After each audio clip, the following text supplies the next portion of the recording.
Everyone feeling good? Yeah, I know I am. I might be levitating a little bit, but... Well, good morning, almost good afternoon. My name is Sunny Lee. I use she and her pronouns, and I'm the Interim Associate Dean of Students. And I have the pleasure of hosting today's panel on assessment and impact. And I know sometimes when we talk about assessment or bring up the topic of assessment and data collection and measurement, can make some of us feel nervous, like, ooh, are we gonna get judged for our self-worth, for what we do? Is it gonna be good enough? And in this culture of overachievement at UC Berkeley, anything less than an A+ or a 5 on the Likert scale can feel like failure. But the way that I see assessment is really a tool for us to reflect on the work that we do to make meaning of what we do, and importantly, how do we set priorities and strategies to make the best use of the limited resources that we all have in time and in money. And so I'm really excited to talk with 4 individuals here today who have been invited to talk about their impact and the work that they do. And you've already heard a lot of great stories today all throughout the morning about the wonderful work and the impact that is already made. I'm really struck with Chelsea, the RA, and the story of how she changed that person's future trajectory, and how amazing to have that experience as an undergraduate leader. So let me introduce our panelists. First, we have Brooke Hendrickson, who's the Director of Development for Student Experience and Diversity in University Development and Alumni Relations, or otherwise known as UDAR.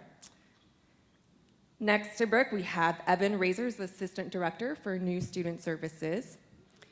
Next, we have Loretta Izife, Financial Services Manager for Student Affairs Finance. And last but not least, we have Michael Laux, Interim Director for Dining Administration, Retail Operations, and Concessions for Cal Dining. Welcome, everyone.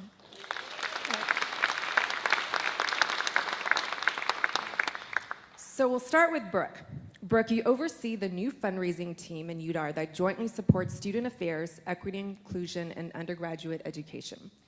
When you began using tools to track and measure donors, did you find any trends or patterns that guided your strategy? And also, are there any lessons you think other departments could learn from your experience? Sure. First, I want to say thank you all for having me. I don't know if there are any of my UDAR colleagues in the room. Okay, that's okay then, because I think student affairs, you guys are awesome. And thank you so much for the energy. We had the cheers from Dean Greenwell to meditation, so really excited to be here. Student Experience and Diversity is a new team, as Sunny shared, and we're really excited to provide philanthropic momentum in regards to supporting the Berkeley student experience and partnering with all of you. We are providing support and help and momentum and directing donors towards areas that are near and dear to all of us, including our Public Service Center, Scholarships Program, Career Center, Disabled Students Program, Basic Needs and Resources, Housing, Wellness. And so there are many, many more areas that our team is touching on, and we're hoping to amplify through our work. We're excited again to be here. I'll say that fundraising is both, especially major gift fundraising, is both a art and a science. And I'll speak to the science side of things. We use within our team in UDAR and across campus actually, predictive modeling and analytics to help focus our efforts. There are tens upon thousands of alumni and thousands of parents, and so we have to focus our efforts. And we look to understand more about affinity, whether a prospect is an alum or a parent. Do they have their own student experience through clubs or leadership organizations here?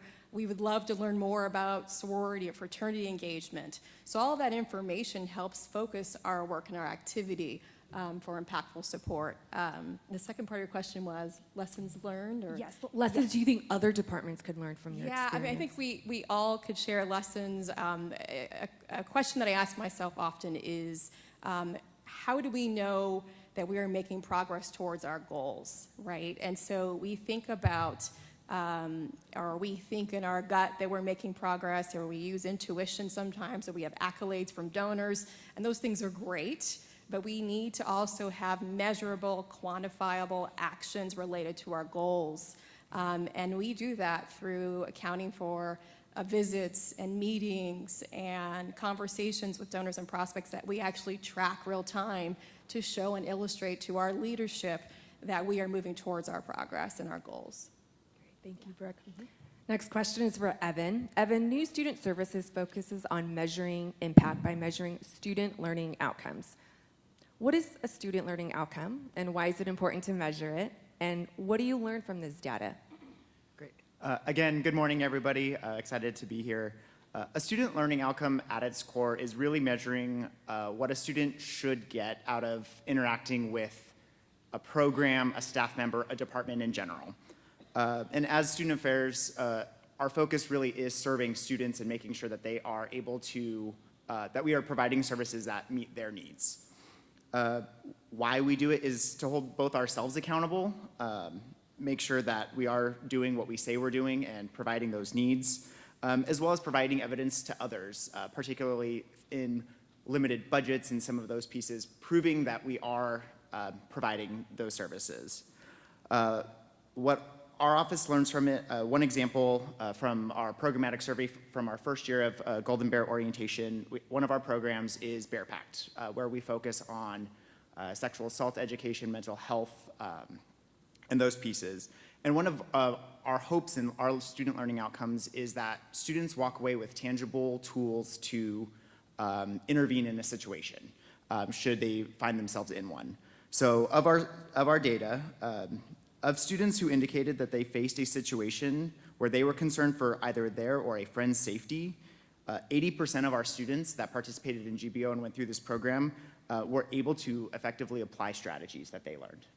So for us, that shows that we are, in fact, reaching students and they are learning what we are hoping they take away. Your return response rate is very impressive for GBO. Thank you, Evan. Next, for Loretta, working in finance, you and your team work with a lot of departments. For the departments that generate revenue, they frequently know how to work with you and what they want to track. For departments that do not generate revenue, do you have tips and advice for things the finance team can help them track to help them learn more about their work? Yes, hello everyone. So yes, the finance team can help the departments to track expenses since they do not generate revenue. During the budget cycle, we normally work closely with the department managers to identify specific activities to help them meet their budget improvement targets. And we continue to work with them throughout the whole year to track their progress. If there are other items or activities that departments would like to track, they can reach out to the financial analyst, their assigned financial analyst, and we'll be happy to work with you to identify specific metrics or key performance indicators that will help you to learn more about your business. Great, thank you. Heard an open